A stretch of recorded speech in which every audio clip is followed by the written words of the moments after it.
Hey guys, welcome to the second video going over the Unit 4 review. I'm going to go through problems 17 through 31. So these are all of your transformation problems. Alright, so we're going to use the linear parent function to perform the following transformations. We need to sketch f of x and g of x on the same graph and label them accordingly. So for the first four graphs here, I know that I'm going to be graphing my linear parent function. Now the parent function for a linear function is f of x equals x. So again, f of x is the same thing as y, so I'm going to go ahead and graph that on all four of my graphs. So let's review f of x equals x. The slope for this graph would be 1 over 1 because the number attached to my x is a 1, and my y-intercept is 0. So I'm going to start at the origin at 0, 0 for my y-intercept, and I'm going to go up 1 over 1.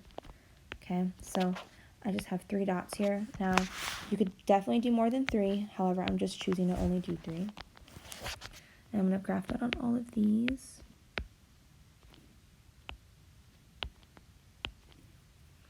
And I also want to label them all f of x because I want to make the point that, hey, this is my original function. So I want to make sure that I graph all of those down.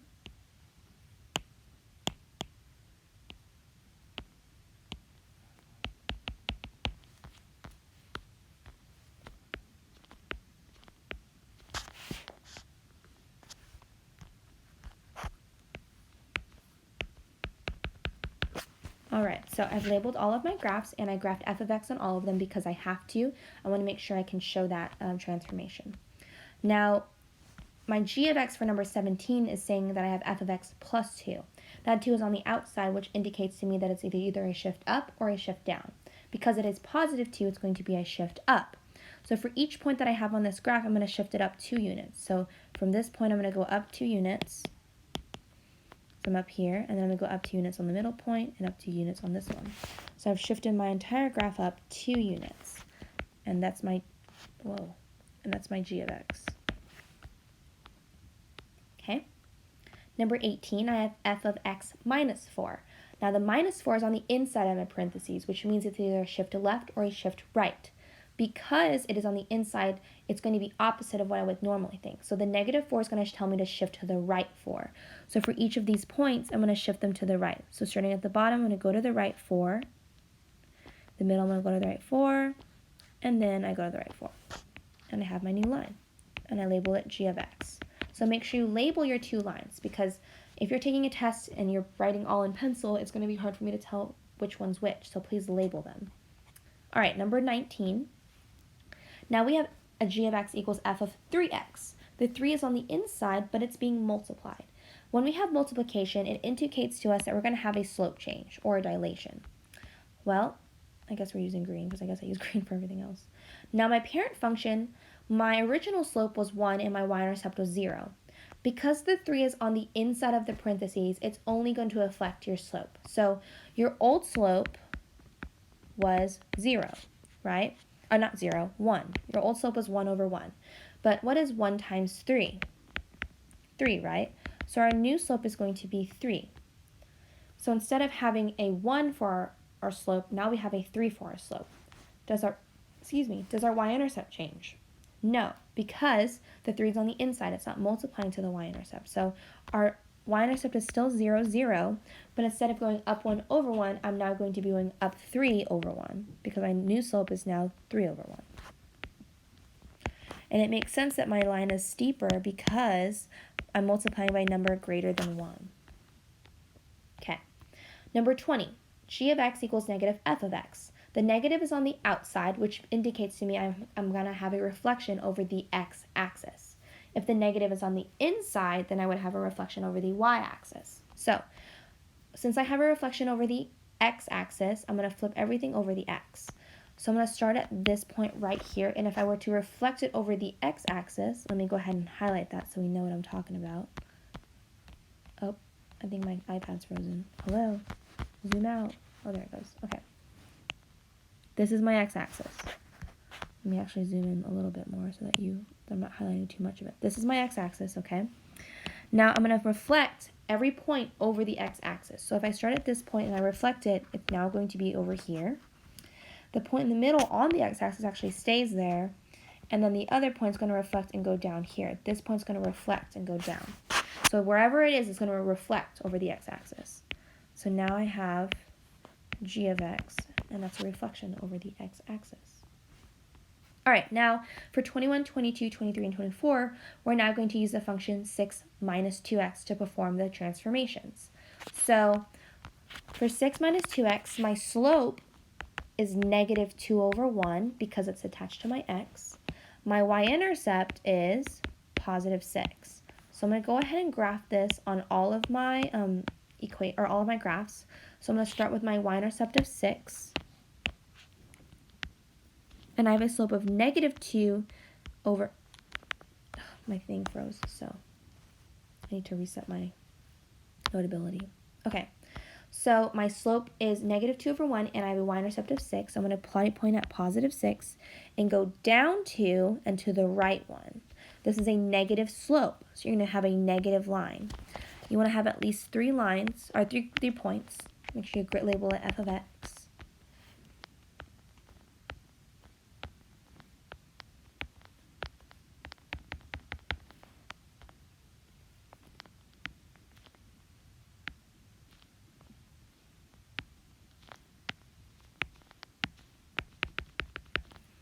Now it is a y-intercept, so you want to make sure it's on your y-axis.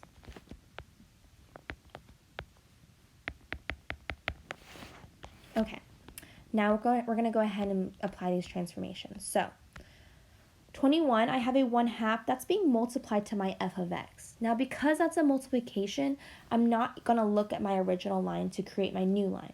I'm going to go ahead and look at what I had for my function earlier. F of x earlier was 6 minus 2x. But because of this 1/2 here, I'm going to multiply everything by 1/2. And the reason why I multiply everything by 1/2 is because it's on the outside. So it's going to change my slope and also change my y-intercept. So my new slope and my new y-intercept, I'm going to multiply those by 1/2. So my 6 for my y-intercept is now going to be multiplied by 1/2, which gives me 3. And then negative 2 times 1/2 is going to be negative 1x, or just negative x. So my new slope is negative 1 over 1, and my y-intercept is now positive 3, because I'm multiplying 1/2 by whatever my old slope and my old y-intercept was. So now I start at a positive 3 for my y-intercept, and then I go down 1 and to the right 1, down 1 to the right 1. So my slope has changed, and so has my y-intercept. And this line is going to be labeled g of x. And this makes sense that it's less steep because I'm multiplying by a fraction, so it's less than 1. So if it's between 0 and 1, it's going to make my line less steep. So the red line is a lot steeper, but because I'm multiplying by a fraction, it becomes less steep. For 22, I notice that this is automatically a reflection because I see a negative sign. Now this negative sign indicates to me that I have a reflection over the y-axis. If it's on the inside, it's the y-axis. If it's on the outside, it's on the x-axis. So I'm going to highlight my y-axis. Now, oh my goodness. I want a reflection over the y-axis. So I'm going to start at this point here. Well, that point, when I reflect it, it's going to stay on the y-axis. The next point, when I reflect it, it's going to be 1 away from the y-axis. And the other point will be 2 points away from the y-axis. So it kind of looks like a little tent or something. G of x. Little triangle.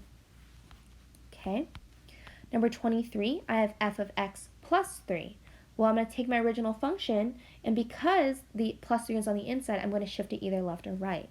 Since it is positive 3, I'm going to shift it to the left 3. It's the opposite of what you would think. So for each of the points that I currently have on my red line, I'm going to shift them to the left 3 units. I'm going to draw a line through those and label that g of x. Okay. Number 24, I'm going to shift all of these down 8 units because the minus on the outside indicates to me up or down, and because it's negative, I'm going to go down. So everything gets shifted down 2 units, or not 2 units, 8 units.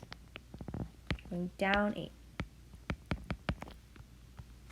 All right. Moving on to just writing out transformations. So write out the function rules and function notation for the following procedure. So you're going to shift f of x up 5 units and make the slope 1/3 times as steep. So for these, I'm going to take these one step at a time. So I'm going to do the shift it up 5 units first. I'm going to take my f of x and I'm going to shift it up 5. Because I'm shifting it up, it's going to go on the outside of my parentheses. it looks like I did g of x on these, so I'm going to go ahead and start them. So I'm going to create a transformation, so I'm going to start it with g of x. So g of x equals f of x plus 5, because I'm shifting it up 5 units. Now I'm going to make the slope 1/3 as steep. Well, because I'm only affecting the slope, the 1/3 is going to go inside my parentheses.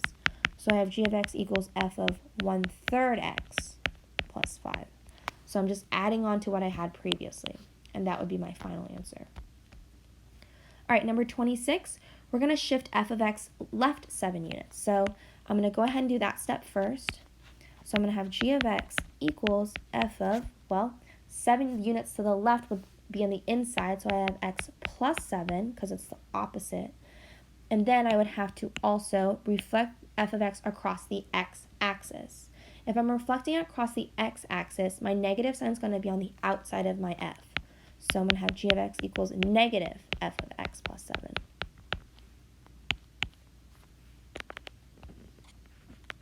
Perfect. Okay. Number 27, we're shifting f of x right 4 units and up 3 units. So again, I'm going to do these one at a time. I'm going to shift it to the right 4 units. That's going to be minus 4 on the inside, because left and right are on the inside, and up 3 units. So that's going to tell me to add 3 to the outside of my parentheses, because I'm going up. Okay, number 28, I'm shifting f of x down 2 units and make the slope twice as steep. So the first thing I'm going to do is I'm going to shift f of x down 2 units. So that's going to be on the outside of my parentheses because I'm going down. And then I'm going to make the slope twice as twice as steep. Now, it's just the slope that's being affected, not the y-intercept. So if it was both, I would put on the outside. But because it's just the slope being affected, then I'm going to attach the 2 to the inside. And the reason why I know it's 2 because it says twice as steep. So twice would mean 2 times. Okay. Next one, we need to reflect f of x across the y-axis.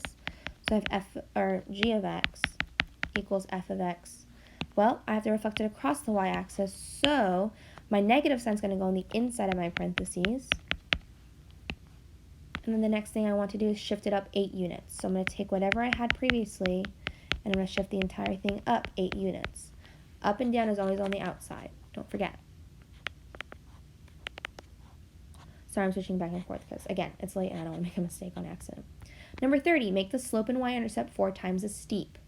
Well, this one's affecting my slope and my y-intercept. Because it's affecting both, I'm going to be putting my multiplication on the outside. So this would be a 4f of x. And that's it. It's the only transformation happening on number 30. So that's not too bad. You just have to make sure that you take it one step at a time. All right, we have one problem left. Riley is buying lunch. If f of x equals 2x plus 7 represents the cost of his lunch, and x is the number of tacos Riley purchases, use a function transformation to represent the following situations. Okay, so what does this mean? Well, x is the number of tacos he's purchasing, and we know the 2x is going to mean that it's $2 per taco. The plus 7 isn't really explained, so that could be maybe he bought extra chips or maybe extra drinks or whatever, so the 7 is just kind of extra money. So part A, Riley has a $5 coupon off his total. Now, it is $5 off of his total price. So your g of x function, whatever your new function is, it's going to take your f of x, whatever he originally paid, and take off $5.